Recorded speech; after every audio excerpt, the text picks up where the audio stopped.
स्वागत है आपका शर्मा संस्कृत एजुकेशन क्लासेज। आज हम रीड का एक साइकोलॉजी का जो अगला टॉपिक ले रहे हैं वह है अधिगम का सिद्धांत। हमने उससे पहले अधिगम के अर्थ, विशेषता, कितने प्रकार, बहुत सारी चीजें पढ़ी, प्रभावित करने वाले कारक। आज हम ले रहे हैं अधिगम के सिद्धांत। अधिगम के सिद्धांत। अधिगम के सिद्धांतों के माध्यम से देखते हैं कि साइकोलॉजी के अंदर जितने भी विद्वान हुए या जो भी लेखक हैं, अधिकांश उसने पशुओं पर प्रयोग किया था। किस पर किया था? पशुओं के ऊपर प्रयोग किया था। पशुओं पर इसलिए किया कि यदि पशु ऐसा कर सकते हैं तो मनुष्य ऐसा क्यों नहीं कर सकते हैं। इसलिए जो भी विद्वान ने, जैसे किसी ने बिल्ली पर किया, किसी ने कुत्ते पर किया, किसी ने बंदर पर किया, किसी ने चूहे पर किया है, अर्थात पशुओं के माध्यम से प्रयोग करके सिद्ध करके बता दिया कि हाँ, ये चीजें आवश्यकता पशु कर सकते हो, मनुष्य भी कर सकते हैं। तो आज हम एक ऐसा सिद्धांत ले रहे हैं, वो अधिगम का सिद्धांत के अंदर नंबर वन सिद्धांत ले रहे हैं, उद्दीपक अनुक्रिया का सिद्धांत। उद्दीपक अनुक्रिया का सिद्धांत क्या होता है देखिए। हाँ, उद्दीपक को हम एक नाम और भी दे सकते हैं, उद्दीपन। क्या दे सकते हो? उद्दीपन। दोनों नाम एक ही हैं, तो कभी कंफ्यूज नहीं होना। उद्दीपक और उद्दीपन दोनों शब्द एक ही हैं। उद्दीपक का मतलब होता है कोई वस्तु या कोई वास्तविक चीज। अनुक्रिया का मतलब उस चीज को प्राप्त करने के लिए हमें कुछ कार्य करना पड़ेगा, उसे क्या कहेंगे? अनुक्रिया। तो हम देखते हैं ये सिद्धांत क्या है। ये सिद्धांत एक विद्वान हुआ था अमेरिका का विद्वान थॉर्नडाइक।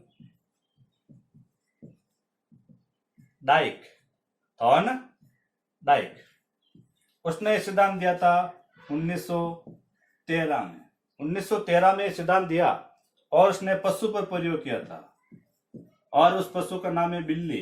क्या है? बिल्ली पर उसने प्रयोग किया कि वो अपना लक्ष्य को किस प्रकार से प्राप्त कर सकती है। पहले उसने अपना लक्ष्य देख लिया कि मुझे ये चीज प्राप्त करनी है।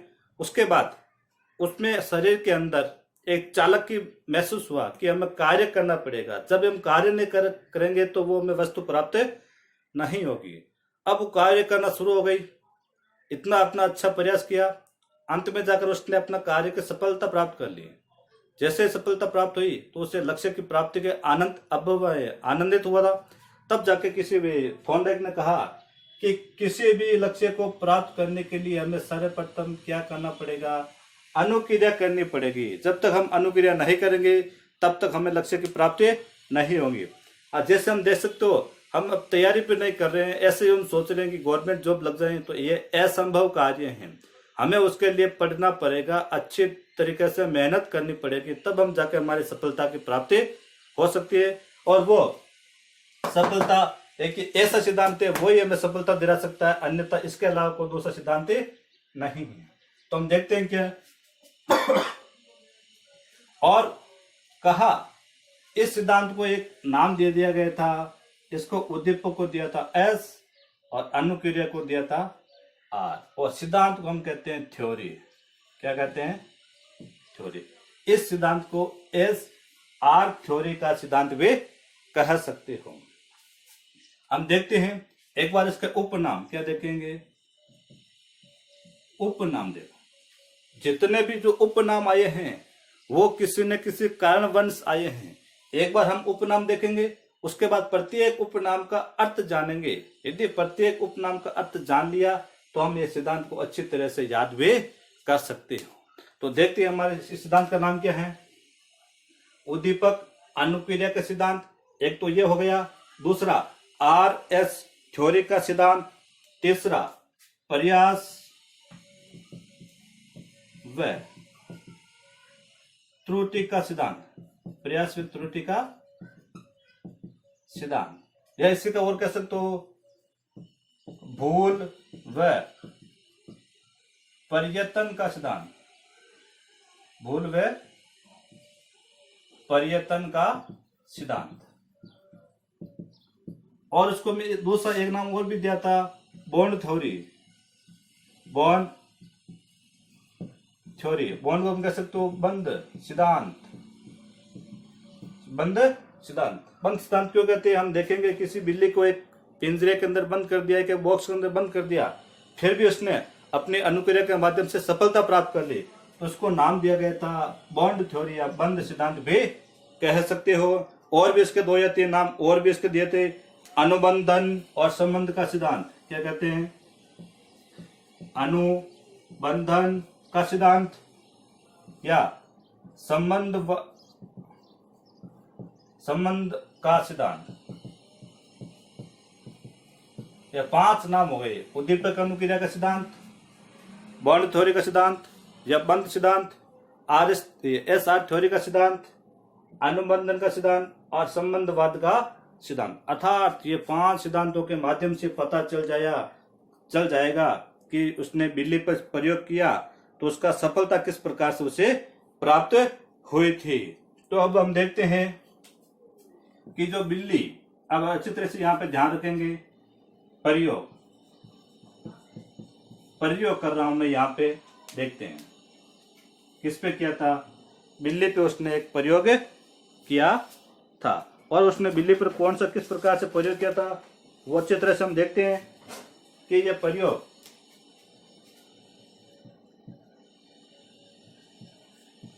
बिल्ली पे किया था। बिल्ली को एक क्या है, बॉक्स में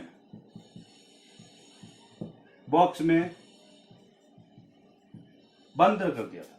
एक बिल्ली को एक बॉक्स लिया और एक बिल्ली को उस बॉक्स के अंदर बंद कर दिया था।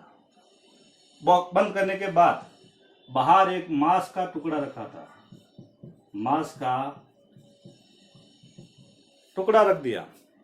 अब जैसे ही बिल्ली को पता चला कि बाहर एक क्या है, मांस का टुकड़ा, और जैसे ही बिल्ली मांस का टुकड़ा देखी, बिल्ली को अपने भूख का महसूस हुआ। अर्थात बिल्ली अब किसको प्राप्त करना चाहेगी? मांस का टुकड़ा को। लेकिन वो बिल्ली किसके अंदर बंद है? एक बॉक्स के अंदर बंद है। अर्थात हम यह भी कह सकते हो कि ये एक सिद्धांत आर्किमिडीज सिद्धांत पर आधारित है। आर्किमिडीज एक वैज्ञानिकों के द्वारा नाम दिया गया था, वो सिद्धांत के ऊपर आधारित है। अर्थात जो बॉक्स के अंदर बंद है और टुकड़ा कहाँ है? बाहर है। अब बिल्ली क्या करेगी? उस टुकड़े को प्राप्त करना चाहेगी। प्राप्त करना चाहेगी तो उसे क्या करनी पड़ेगी?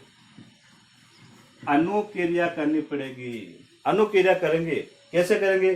टुकड़े को देखकर, तो टुकड़ा क्या हो गया? एक उद्दीपक। क्या हो गया? उद्दीपक। अर्थात उद्दीपक को देखकर क्या करेगी? अनुक्रिया करेगी। तब इस सिद्धांत का नाम क्या दिया था? उद्दीपक अनुक्रिया का सिद्धांत। अब जैसे ये बिल्ली इसके अंदर उछल कूद कर रही है, बहुत प्रयास या मेहनत, बहुत सारी मेहनत कर ली, लेकिन दरवाजा नहीं खुला। अंत में जाकर उसने बहुत सारी और उछल कूद की, तो इस पिंजरे का जो लीवर है, बटन अपना नीचे किसी हाथ लगने के कारण नीचे गिर गया और उसका वो गेट खुल गया। खुलने के बाद जो बिल्ली जाकर मांस के टुकड़े को प्राप्त किया। अर्थात बिल्ली यदि मेहनत नहीं करती तो क्या वो मांस का टुकड़ा हाथ आता?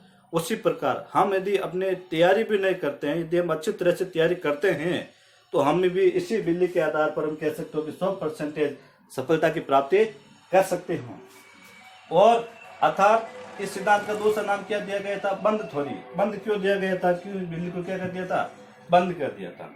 अर्थात प्रयास व त्रुटि, अर्थात प्रयास भी किया था, त्रुटि का नाम क्या कि कठिनाइयां भी आई थी, उसको भी प्राप्त उसने कर दिया गया था। अब और हम यह भी कह सकते हैं कि इस सिद्धांत के अंदर उद्दीपक और अनुक्रिया के बीच, उद्दीपक और अनुक्रिया के बीच एक भावात्मक संबंध पाया जाता है। भावात्मक संबंध हो गया तो इस सिद्धांत का नाम भी यह भी दे दिया कि थी संबंधवाद का सिद्धांत भी कहा जाता है। और अब इसी सिद्धांत के ऊपर जो थॉर्नडाइक ने अपने नियम बताए गए थे, कभी 5 नियम तो कभी 8 नियम, दोनों नियमों का माध्यम से देखेंगे किस प्रकार के माध्यम। उदाहरण है, पूरे हम नियम देखते हैं थॉर्नडाइक ने एसआर थ्योरी पर कुल 8 नियम बताए थे। कितने बताए थे? 8 नियम बताए, जिसमें से 3 मुख्य नियम थे, 5 गौण नियम थे। 3 मुख्य और 5 गौण। एक बात उसने बहुत ही अच्छी बताई कि थॉर्नडाइक, तो एसआर थ्योरी, तो विद्वान है थॉर्नडाइक, उसने कहा कि इस सिद्धांत का जो शिक्षा में प्रयोग करते हैं, अर्थात बार बार प्रयास करने पर ही सफलता मिलती है। और एक इसे दोष भी निकाल दिया। दोष यह है कि यह विधि, यह सिद्धांत हमें लक्ष्य की प्राप्ति के लिए बताता है, लेकिन यह बताता नहीं है कि लक्ष्य क्या है। लक्ष्य की प्राप्ति के लिए बता सकते हैं ये करो, लेकिन यह पता नहीं कि लक्ष्य किसकी प्राप्ति करना है, वो हमें ही करनी पड़ेगी।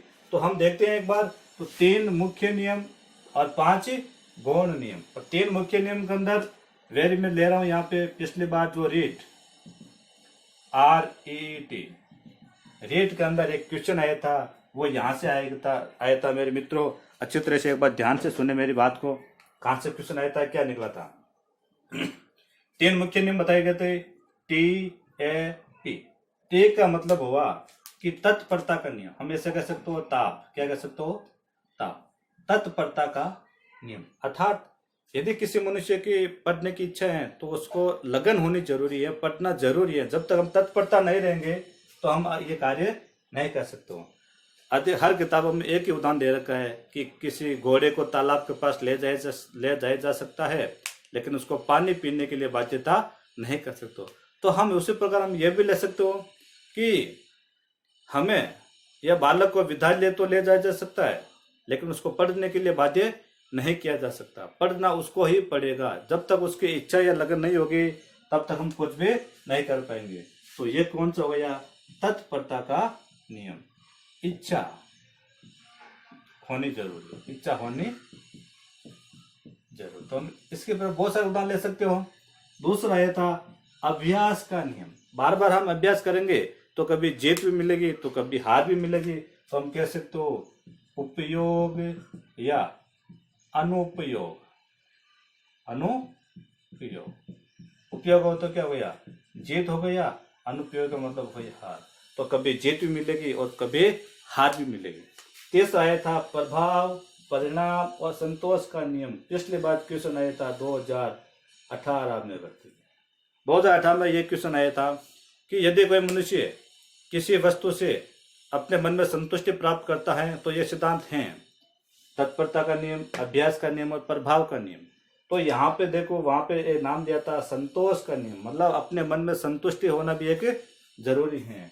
अर्थात वो प्रभाव अर्थात परिणाम का भी नियम कहा जा सकता है। किसी भी मनुष्य को जो भी कार्य करने हैं अपने मन में आत्म संतुष्टि करना एक जरूरी है, अर्थात खुशी उत्पन्न होनी एक जरूरी है। तो थॉर्नडाइक ये गौण नियम हो गए। ये मुख्य नियम कितने हो गए, 3।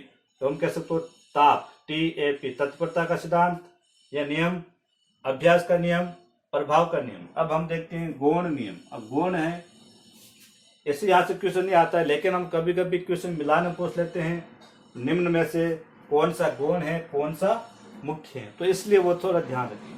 नंबर 1 है बहुप्रतिक्रिया का नियम। अर्थात मनुष्य के जो भी कार्य करने हैं अपने बार बार मतलब अनेक प्रकार की प्रतिक्रिया करनी पड़ेगी। प्रतिक्रिया करेंगे ही तो हम आगे बढ़ पाएंगे।